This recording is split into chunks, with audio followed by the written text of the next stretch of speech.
ఇక రాష్ట్ర ప్రజల ఎదురు చూపులు ఫలించాయని దుర్మార్గుడు వంశీ అరెస్ట్ అయ్యాడని గుడివాడ ప్రజల ఎదురు చూపులు కూడా త్వరలోనే నెరవేరుతాయని అన్నారు గుడివాడ ఎమ్మెల్యే వెనికండ్ల రాము. చేసిన తప్పులు కప్పిపుచ్చుకోవడానికి మరిన్ని నేరాలు చేయటం వైసీపీ వారి మూర్ఖత్వానికి నిదర్శనమని అన్నారు ఎమ్మెల్యే రాము.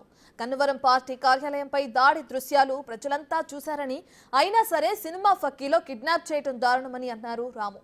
అన్యాయం చేస్తున్న వారిని ఆధారాలతో సహా చర్యలు చేపడుతున్నామని తెలిపారు. ఇక గుడివాడ అరాచకాలు అవినీతిపై త్వరలో కఠిన చర్యలు ప్రారంభమవుతాయని తెలుపుతున్నారు.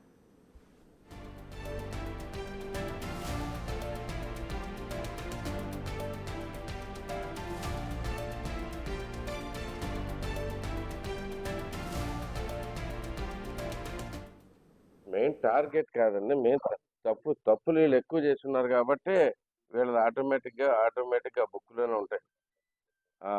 అంటే ఎవరో వచ్చి స్పెషల్గా లేనిపోని కేసులు పెట్టాల్సిన అవసరం ఏం లేదు. ఎందుకంటే వీళ్ళు చేసిన దుర్మార్గాలన్నీ ఎదుర్కొనడానికి కనపడతా ఉన్నాయి. ఇక్కడ గుడివాడలో అయినా కానీ మీరు అనేకమైన దుర్మార్గాలు జరిగి ఉన్నాయి. వాటిలన్నిటి మీద కూడా యాక్షన్ త్వరలోనే వస్తుందని చెప్పి ఆశిస్తాం. దాని మీద పూర్తి అవగాహన ఉంది నాకు. దాంట్లో మాకు తెలిసిందంతా కూడా ఇవ్వటం జరిగింది. దానిలో జరిగిన మా అన్యాయం మొత్తం అది టెక్నికల్లీ అంతా ప్రూవ్ అయినప్పుడే మనం క్లియర్గా యాక్షన్ తీసుకుంటాం. దాని మీద కూడా కంప్లైంట్ ఇచ్చున్నాను దీనికి.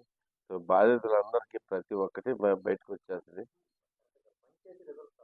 పంచాయతీ రిజర్వ్ స్థలాలు కాదు, మొత్తం అన్నిటిని వెనక్కి తెచ్చుకున్నాం. దాని మీద ఇంకా వేరే ఆరోపణలు కూడా ఉన్నాయి. వాటిలన్నిటి మీద కూడా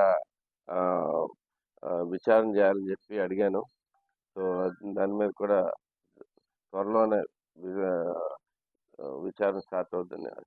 మొత్తం మీద కూడా యాక్షన్ తీసుకోవడానికి మన మధ్య క్లియర్గా స్టార్ట్ చేసుకుని వస్తున్నారు.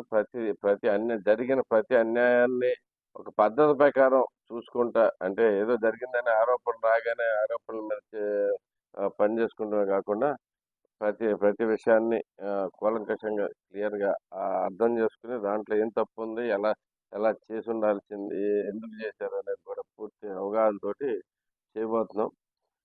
వీటన్నిటి మీద యాక్షన్ ఉంటుంది. మెయిన్ టార్గెట్ కాదండి. మెయిన్ తప్పులు వీళ్ళు ఎక్కువ చేస్తున్నారు కాబట్టి వీళ్ళది ఆటోమేటిక్గా బుక్లోనే ఉంటాయి. అంటే ఎవరో వచ్చి స్పెషల్గా